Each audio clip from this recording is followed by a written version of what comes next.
जी अस्सलाम वालेकुम। तो इस वीडियो में हम लोग डिस्कस करेंगे डेप्रिसिएशन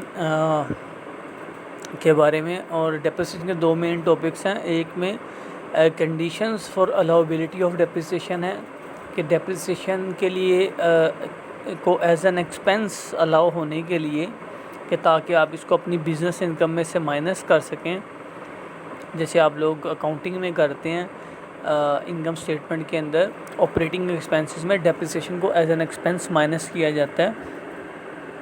और क्योंकि एक एक्सपेंस के तौर पे अगर इसे माइनस करते हैं तो प्रॉफिट कम आता है, और कम प्रॉफिट आने से फिर टैक्स भी जब लगेगा तो कम लगेगा। ठीक है, तो बिज़नेस को एक्सपेंस का, डेप्रिसिएशन का फ़ायदा होता है टैक्स के पर्सपेक्टिव से।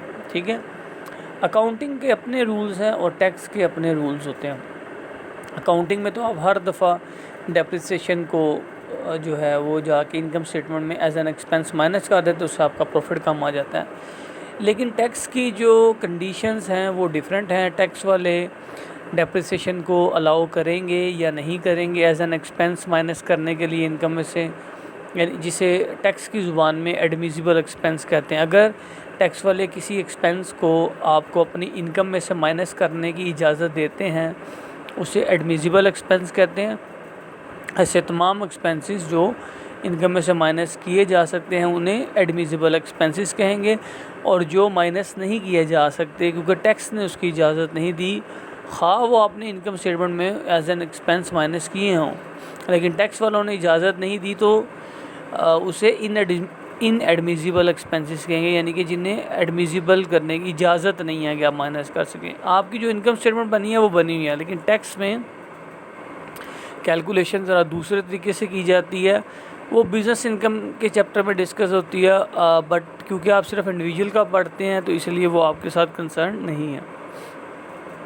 अभी के लिए आपके लिए इतना जानना ज़रूरी है कि डेप्रिसिएशन का जो एक्सपेंस है, टैक्स वाले उसे अलाउ किन सूरतों में करते हैं, क्या कंडीशंस है कि आप उसे एज एन एक्सपेंस माइनस कर सकें ताकि आपको टैक्स में बेनिफिट हो, टैक्स बेनिफिट हो। क्योंकि इनकम कम आएगी, प्रॉफिट कम आएगा तो टैक्स भी कम लगेगा।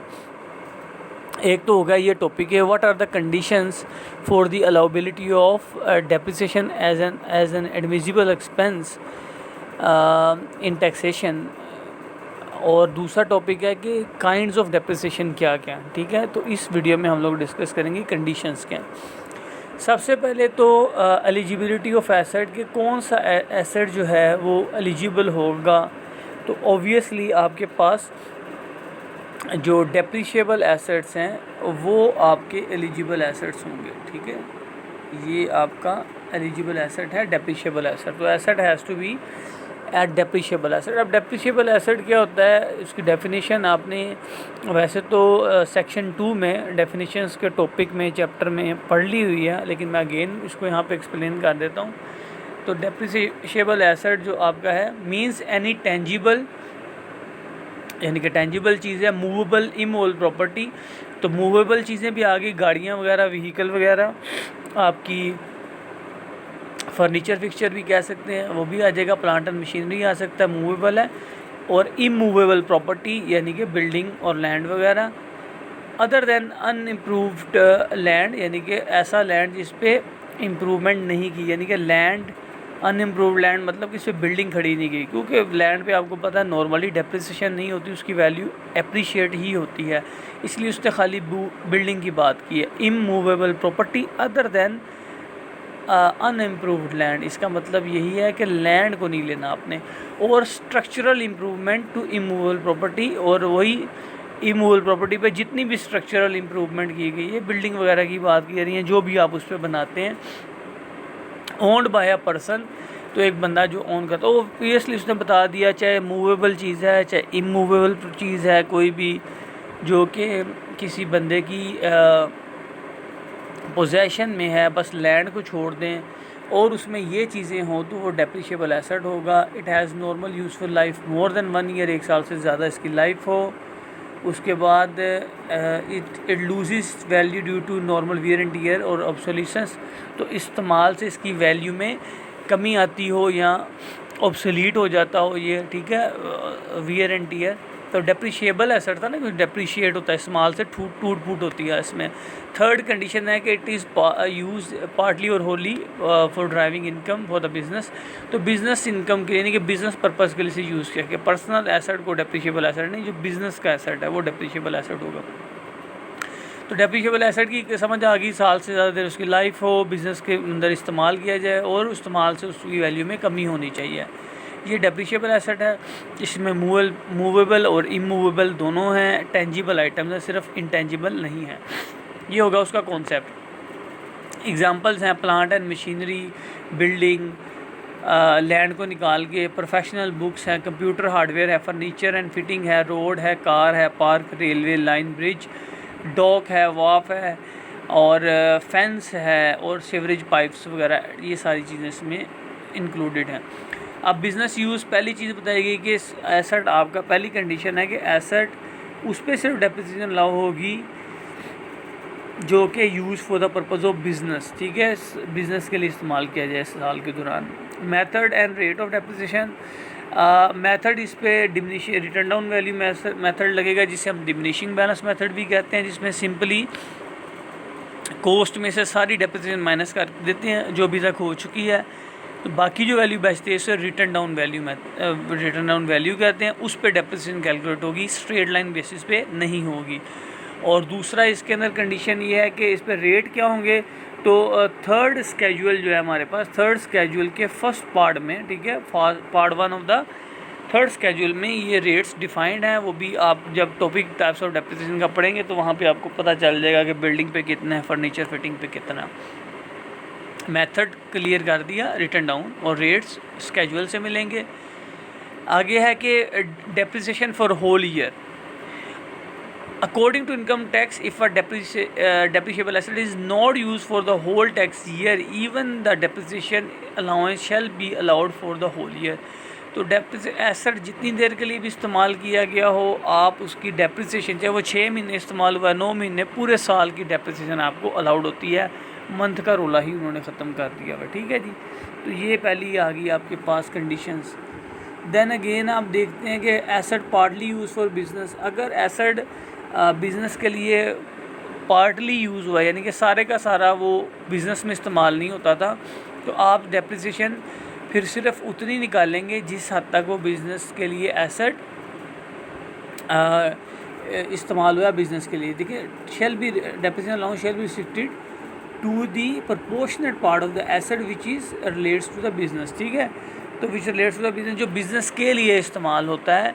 यानी कि आप ऐसा कह सकते हैं कि एक गाड़ी है, वो 8 घंटे जो है बिज़नेस आवर्स 8 आवर्स हैं और बाकी 16 घंटे जो हैं वो उस आदमी के पास उसके घर के इस्तेमाल में होती है, 8 घंटे वो बिज़नेस में इस्तेमाल हो रही है। तो इसका मतलब है कि उसका 3 हिस्से किए जाए, 1/3 जो है उसकी वैल्यू का वो बिज़नेस यूज़ है। तो आपको फिर उतनी ही डेप्रिसिएशन जो 1/3 होगी वो आप करें। फ़र्ज़ करें 10 लाख की गाड़ी है, उस पर 10% डेप्रिसिएशन है, तो 30% डेप्रिसिएशन आप कह लें, 3 लाख रुपया बनता है उसके अंदर। अब 3 लाख डेप्रिसिएशन है तो बिज़नेस के लिए कितनी इस्तेमाल होती है, 1/3, तो उसमें 1/3 ले लेंगे, यानी कि 1 लाख रुपया बिज़नेस की डेप्रिसिएशन होगी जितना बिज़नेस में इस्तेमाल हो रहा है। उसके आगे आता है जी computation of written down value. Written down value को कैसे कैलकुलेट किया जाएगा। किसी भी ईयर के स्टार्ट में आप क्या करेंगे कि in case the asset is require, अच्छा, और पहली बात है कि आपने डेप्रिसिएशन को बिगिनिंग ऑफ द ईयर पे कैलकुलेट करना है, ठीक है। तो अगर तो एसेट, तो 2 केस हैं उसमें, asset is required in the next year, साल के दौरान अगर आपने उसको लिया है, यानी कि पहले से मौजूद नहीं था, यानी कि ऑब्वियसली फर्स्ट ईयर होगा, the written down value shall be calculated on the cost as reduced by the initial allowance. तो फिर उसमें से रिटर्न डाउन वैल्यू क्या होगी कि कॉस्ट माइनस इनिशियल अलाउंस। ये इनिशियल अलाउंस आपको भी क्लियर हो जाएगा टाइप्स के अंदर जाके, ठीक है। इनिशियल अलाउंस एक्चुअली कुछ ख़ास किस्म के एसेट्स हैं जिनके ऊपर दिया जाता है उसके फर्स्ट ईयर के अंदर, लेकिन ये आगे टाइप्स में इसको डिटेल में बताया जाएगा। और इन अदर केसेस, और इसका मतलब है कि अगर एसेट आपके पास पहले से मौजूद है तो रिटर्न डाउन वैल्यू कैसे कैलकुलेट होगी, cost as reduced by total depreciation allowance, ठीक है।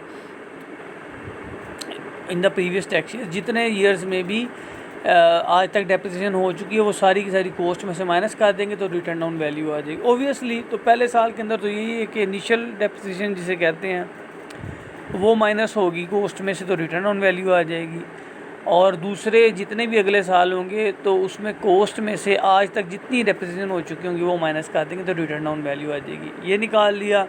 Computation of written down value of asset partly use for business, अगर कोई एसेट इस बिज़नेस के लिए पार्टली यानी कि कुछ हिस्सा इस्तेमाल होता है तो उसकी रिटर्न डाउन वैल्यू कैसे कैलकुलेट होगी। ऊपर तो हमने ये पढ़ लिया कि उसकी डेप्रिसिएशन सिर्फ उतनी अलाउ होगी जितना वो एसेट बिज़नेस के लिए इस्तेमाल हुआ, जितने प्रपोर्शन।